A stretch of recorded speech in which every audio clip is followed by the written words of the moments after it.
Alright, Abnormal Investigations. I'm dropping two videos today. This will be the first video. The next one will be about 3 hours from this one. The reason I'm telling you that is they're not putting out my alerts letting you all know that I'm doing double drops, which is causing my 2 drop days to have very low views. So, in 3 hours from seeing this video, there will be another video drop tonight, which should be about 8 p.m. Central Standard Time. That'll be 8 p.m. Central Standard Time.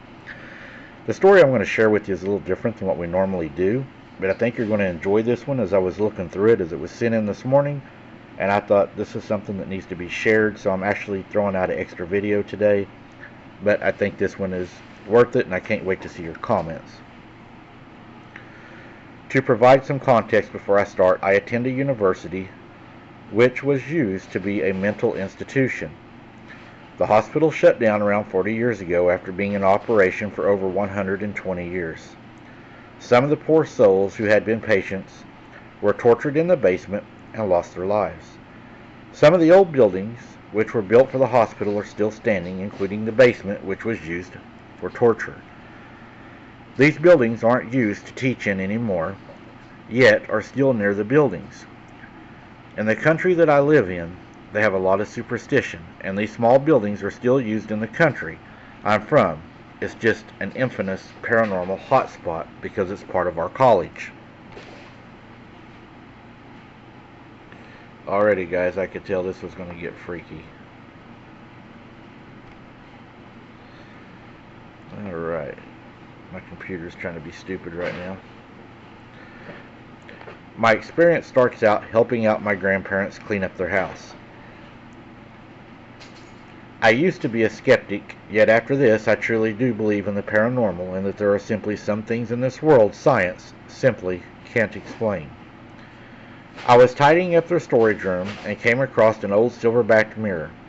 It had beautiful hand carvings on the old wooden frame, and the mirror had slightly rusted. I took it over to my grandparents to show them my discovery, and they ended up gifting it to me, even though I encouraged them to sell it. I took it home and proudly hung it on the wall in my bedroom, which is something I will come to later regret.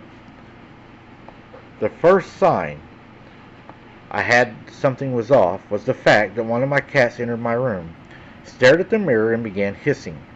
I didn't think much of it and thought it might just be new smells and he didn't like it. My grandparents' cat did like to sleep in their storage room after all. That night, my oldest cat stayed with me, staring into the mirror the whole night. It didn't sleep, as he was freaked out. That morning, I went to the university, and as soon as I stepped on campus, I felt as if I were being watched. I felt eyes burning into the back of my head, yet no one was there, and I had a feeling of impending doom in my stomach. I couldn't pay attention to any of the lectures that day, as this feeling was so strong, and I felt this odd energy. Throughout the day, my devices would keep disconnecting from the Wi-Fi, shutting down at random, and losing their charge really fast. At the end of my last lecture, I almost sprinted to the bus stop in hopes this feeling would go away. It didn't. The bus I got onto was quite full, yet which was an odd occurrence. I felt these eyes on me the whole way home.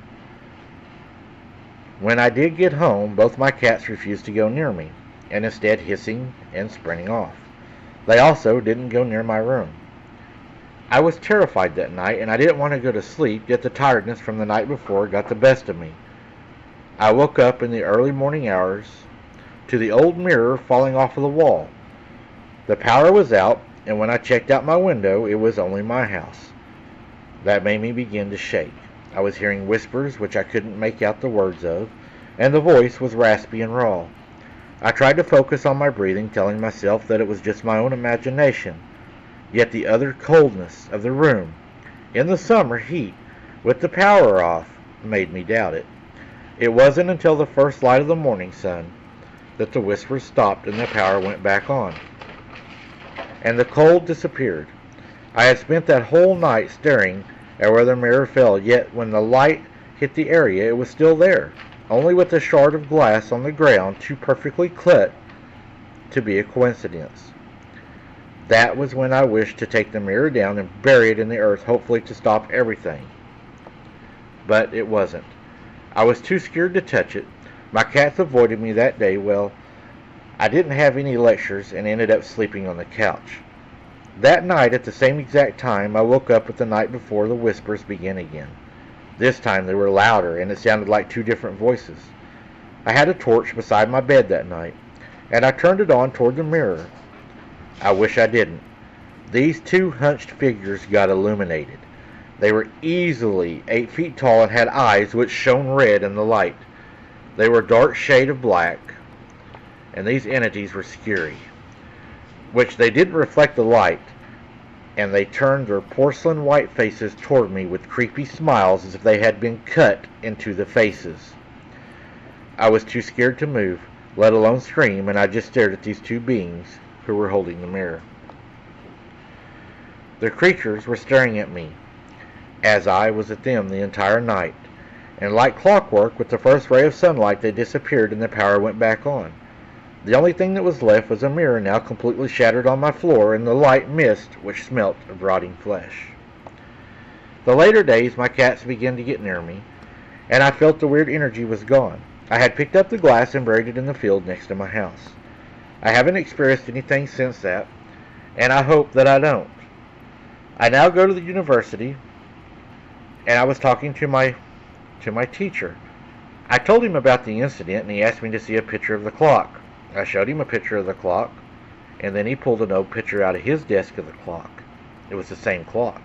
Evidently, there was 3 of these clocks in this university. 2 had been sold. Mine was the last one left, the one my grandparents had gave me. Well, I later found out that in the basement of this old place is where they tortured people until they died. And while they were being tortured until they died, they were forced to look into these mirrors. They were forced to watch themselves in pain, agony, as they were tortured to death. Was there an attachment to this mirror? Was they coming through the mirror? I don't know. All I know is what I encountered. And Mike, let me tell you, I will never go garage selling again or bring anything to my home that I don't know where it came from. The fear and the panic overtook me. Yeah, I would have been pleading the blood of Jesus on that for sure. Like what me and Brooks has talked about on many shows, you have to be very, very careful of antiques and bringing things home, garage sales, estate sales, and things like that, because you can get attachments and bring them into your house. Sounds to me like that's something you had. It came from a very dark past where a lot of dark things happened. So what you were experiencing was probably something that was attached to that mirror. Some people say they're gateways. I don't know.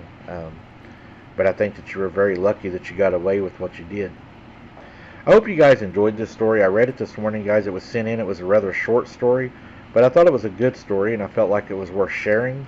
And don't forget, guys, the second video will drop in about 3 hours from this one, and I hope to see you all there in your comments on that one. Thank you so much for your support, and until next time, guys, keep your head on a swivel, and don't be something's dinner. We'll see you on the next one.